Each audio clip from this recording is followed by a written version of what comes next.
নমস্কার বন্ধুরা, এই মুহূর্তে পাওয়া সবথেকে বড় এবং গুরুত্বপূর্ণ আপডেট।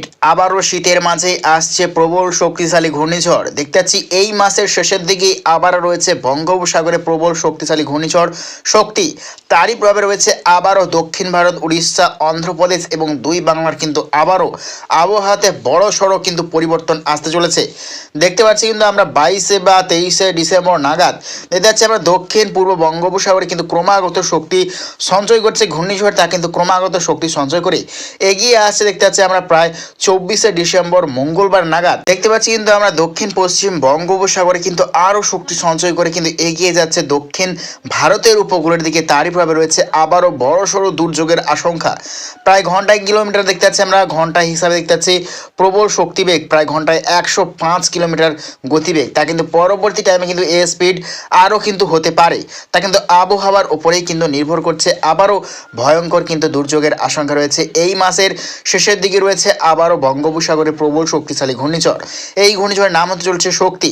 তো দেখে নেওয়ার চেষ্টা করবো আগামী 72 ঘন্টার মধ্যে আবহাওয়াতে কী কী পরিবর্তন আসতে চলেছে দুই বঙ্গে, এবং আসছে কবে থেকে তুমুল শীত আমরা দেখে নেওয়ার চেষ্টা করব।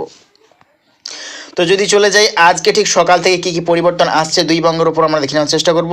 তো আমরা সরাসরি উপগ্রহ মানচিত্রের মাধ্যমে চলে এসেছি। দেখতে পাচ্ছি কিন্তু আজকে সকাল থেকেই কিন্তু আকাশ কিন্তু দেশের বিভিন্ন অংশে কিন্তু প্রবল মেঘাচ্ছন্ন হয়ে আছে। দেখতে পাচ্ছি আমরা তার মধ্যেই কিন্তু আজকে মেঘাচ্ছন্ন হয়ে আছে পশ্চিমবঙ্গের ক্ষেত্রে। যদি সর্বপ্রথমে চলে আসে দেখতে পাচ্ছি পূর্ব মেদিনীপুর, পশ্চিম মেদিনীপুরে কিছুটা অংশ রয়েছে, দক্ষিণ 24 পরগনা রয়েছে, খড়গপুর, আরামবাগ রয়েছে, বর্ধমান, বাঁকুড়া, পুরুলিয়া, দুর্গাপুর, আসানসোল, চিত্তরঞ্জন, নৈহাটি, মুর্শিদাবাদ রয়েছে, মালদা, দিনাজপুর এবং শিলিগুড়ি, আলিপুরদুয়ার, কোচবিহার, ধূপগুড়ি। এই সর্বত্র নিয়ে কিন্তু মূলত আজকে দেখতে পাচ্ছি সরাসরি সকাল থেকেই কিন্তু আকাশ মেঘলা হয়ে আছে। এবং দেখতে পাচ্ছি কিন্তু বাংলাদেশের উত্তরবঙ্গের প্রায় সর্বত্রই কিন্তু আকাশ মেঘাচ্ছন্ন হয়ে আছে। এদিকে বাংলাদেশের আর দক্ষিণবঙ্গ অর্থাৎ রয়েছে লোহাগাড়া, যশোর, সাতক্ষীরা, শ্যামনগর রয়েছে, বরিশাল, মতিরাট, এই সর্বত্র কিন্তু এখন পরিষ্কারই আছে, কিন্তু তা কিন্তু স্পষ্টভাবে দেখতে পাচ্ছি। এবং বঙ্গোপসাগরে রয়েছে আবারও এক নতুন নিম্নচাপের সতর্কতা। আগামীকাল যদি চলে যাই, আগামীকাল দেখতে পাচ্ছি আগামীকাল 11 ডিসেম্বর বুধবার দেখতে পাচ্ছি দক্ষিণ পশ্চিম বঙ্গোপসাগরে রয়েছে আবারও গভীর নিম্নচাপের সতর্কতা। তারই প্রভাবে রয়েছে আবারও দক্ষিণ ভারতের বিভিন্ন অংশে রয়েছে মাঝারি থেকে ভারী বৃষ্টির সতর্কতা। তার মধ্যে রয়েছে নাগাপট্টনম, পুদুচেরি, চেন্নাই, তিরুপতি রয়েছে, মাছলিপট্টনম রয়েছে, তামিলনাড়ু, বেঙ্গালুরু রয়েছে, হায়দ্রাবাদ, কেরল, কর্ণাটক এবং গোটা শ্রীলঙ্কা বিভাগ নিয়ে রয়েছে আবারও প্রবল বৃষ্টির সতর্কতা। এবং যতই কিন্তু টাইম এগোচ্ছে দেখতেই পাচ্ছি কিন্তু আগামীকাল থেকে কিন্তু ভয়ঙ্কর শীত দুই বঙ্গে। দেখতেই পাচ্ছি কিন্তু আগামীকাল অর্থাৎ 11 ডিসেম্বর বুধবার দেখতে পাচ্ছি সকাল থেকেই কিন্তু প্রবল শীত দুই বঙ্গে, এবং উত্তরের ভয়াবহ কিন্তু শীতল হাওয়া প্রবেশ করছে দুই বঙ্গে। আগামীকাল থেকেই আসছে হাড় কাঁপানো শীত। এবং যদি চলে যায় সর্বনিম্ন তাপমাত্রা আগামীকাল কত ডিগ্রি সেলসিয়াস থাকতে চলেছে আমরা দেখে নেওয়ার চেষ্টা করব।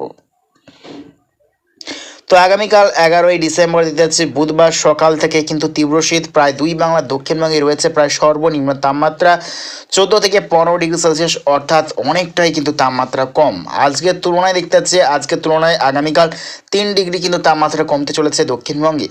এবং দুই বাংলার উত্তরবঙ্গে কিন্তু আরও টেম্পারেচার কম দেখতে পাচ্ছি, প্রায় 12 থেকে 13 ডিগ্রি সেলসিয়াসের নিচে কিন্তু চলে যাচ্ছে তাপমাত্রা, অর্থাৎ কিন্তু প্রবল পরিমাণে শীত আসছে আগামীকাল থেকেই।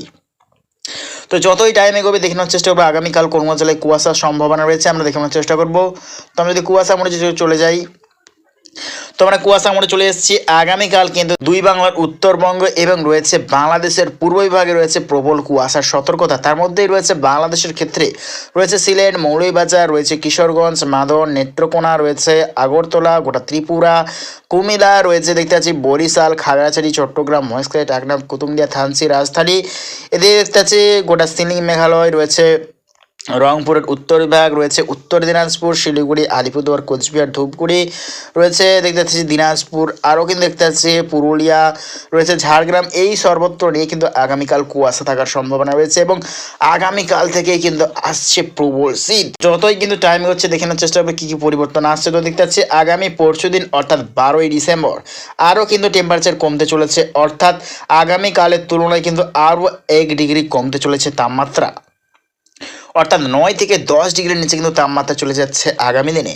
দেখতে পাচ্ছি আমরা নিউ দিল্লি এবং ইসলামাবাদের ওপর থেকে হয়ে, আলাহাবাদের ওপর থেকে হয়ে, বিহার পাটনার ওপর থেকে হয়ে দুই বঙ্গেতে প্রবল পরিমাণে কিন্তু হিমগোলা শৈত্য প্রবাহ প্রবেশ করছে, তাইভাবে রয়েছে প্রবল শীতের আশঙ্কা। এবং যতই কিন্তু টাইম এগোচ্ছে দেখতে পাচ্ছি দক্ষিণ পশ্চিম বঙ্গোপসাগরে কিন্তু একদম দেখতে পাচ্ছি পরিস্থিতি কিন্তু অনুকূল হয়ে যাচ্ছে ঘূর্ণিঝড়ে, তা কিন্তু স্পষ্টভাবে দেখতে পাচ্ছি আমরা। দেখতেই কিন্তু পাচ্ছি আমরা দেখতে পাচ্ছি শুক্রবার নাগাদ কিন্তু দেখতে পাচ্ছি দক্ষিণ পূর্ব বঙ্গোপসাগরে রয়েছে এক ঘূর্ণাবর্ত, তা কিন্তু ক্রমাগত শক্তি সঞ্চয় করে কিন্তু এগিয়ে আসছে। শুক্রবার দেখতে পাচ্ছি রবিবার দেখতে পাচ্ছি 22শে ডিসেম্বর দেখতে পাচ্ছি তা গভীর নিম্নচাপে রূপে রূপান্তরিত হবে এবং 23শে ডিসেম্বর আরও কিন্তু দিক পরিবর্তন করে দক্ষিণ পশ্চিম বঙ্গোপসাগরের দিকে অগ্রসর হচ্ছে এবং 24শে ডিসেম্বর মঙ্গলবার নাগাদ কিন্তু ঘূর্ণিঝড় শক্তিরূপে কিন্তু রূপান্তরিত হয়ে যায়। তারই ভাবে রয়েছে দক্ষিণ ভারতের বিভিন্ন অংশে আবারও দুর্যোগের আশঙ্কা। তো প্রিয় দর্শক বন্ধুরা, এইরকম প্রত্যেকদিন লেটেস্ট আপডেট পেতে অবশ্যই আমার চ্যানেল সাবস্ক্রাইব করে রাখবেন। তো আজ এটুকুটাই।